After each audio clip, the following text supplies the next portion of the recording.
What's up YouTube, this is JP Panther back on video. And today's video is actually a Bleach 1,000-Year Blood War episode 24 review. Again, I haven't been doing a lot of Bleach videos or just videos in general because I've just been busy with like other personal stuff and things like that. And you know, I just been very, very busy, right? So I couldn't do all the 1,000-Year Blood War videos that I thought I was going to be able to do or be more consistent with it.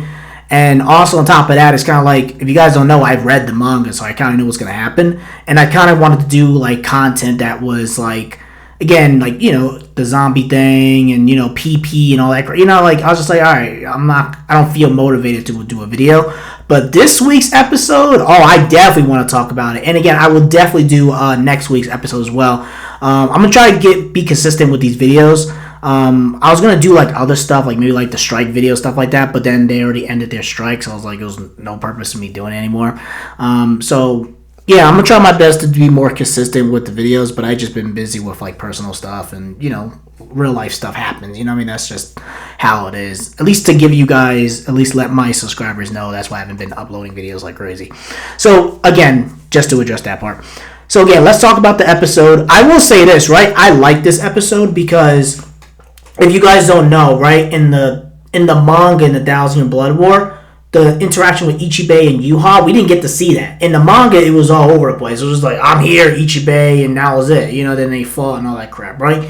But then in the anime, they give you an actual backstory on how the, like, what was their issue, their interaction, stuff like that. And it seems like Ichibei actually went to Yuha Bak's,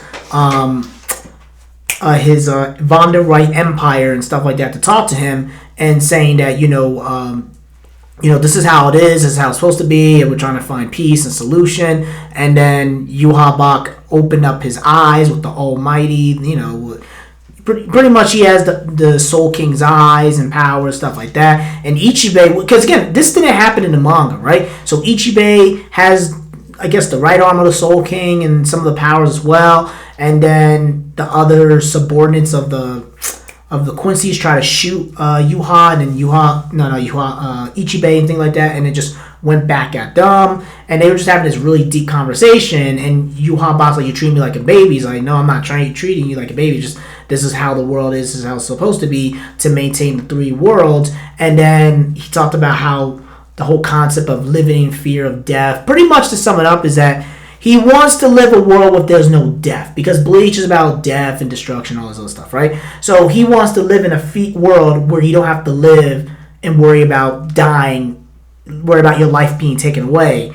And that's why he's such an issue with Ichibei. Is like, we have to just live our lives and live in a world or live in a time where we always have to constantly think about death every single time. He's saying that you can't really truly live your life like that and stuff like that. And then I guess he sees a vision of like the Soul King, which is like his father, and you find out that pretty much Yuha Bak is Jesus Christ and the Soul King is God, pretty much. And he's saying that Ichibei, you know, you can't fool me, things like that. And it looks like Ichibei took the right arm or the portion of the Soul King inside of his body, so he can't use the powers and stuff like that. And you could see why that his eyes were sealed and things like that. But you could see why Yuha Bak and the Quincy's lost to the original Goten 13. Because if he would have had the powers of the real Soul King, Yuha Bak would have easily destroyed the OG Goten 13 very, very easily. So it makes much more sense for that perspective. So that's something I wanted to address because that was a big thing that didn't happen in manga. And now we're going to get to the point where pretty much Yuha Bak and his boys invaded. Then you had the Quincy, the one that could use the wind.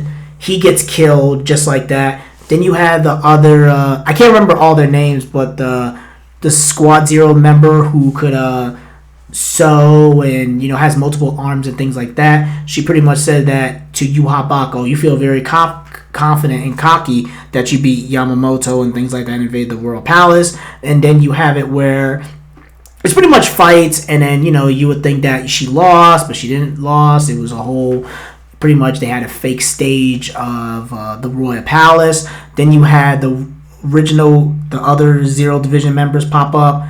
Then Etsu Ayama. I don't care what anyone says. That was, I'll be honest with you, I think this is probably one of my favorite episodes of Bleach. the way to see a black man with a sword, it was freaking amazing, right? The creator of the Zanpakuto, one swing, one slash. He just one shot at the Royal Guard like it was nothing. It was just like, except Escobar, because he was still talking and stuff like that. It was just one swing, one sword kill. Like, it was just freaking amazing. I loved it.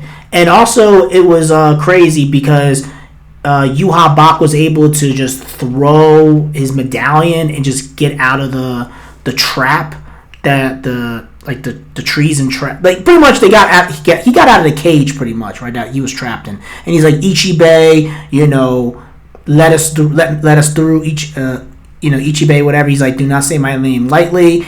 And that was pretty much the end of the episode. I mean, really, it was pretty much Squad Zero to show them how cool and badass it looks, how badass they look. And the thing is that this is more of a setup to the final 2 episodes that we're about to get next week. And I will definitely review that. I'll definitely try to get to review. I'll probably just do 2 episodes in one, like I did the last time, and that'll be it. I won't just do episode to episode, just as me personally, right? So again, I love this episode. I give it a 9 out of 10, if you ask me personally. Because you got to realize, the reason why I like this chapter is because it's setting up to the big battle with Squad Zero and Yuha Bak and things like that. So that's why I said this is one of my favorite episodes of probably even the series, right? Because it's a setup, right? So again, that's pretty much it. Let me know in the comment section below. Make sure you rate and like the video and subscribe. Make sure you subscribe to the channel. Peace. Have a great day and take care.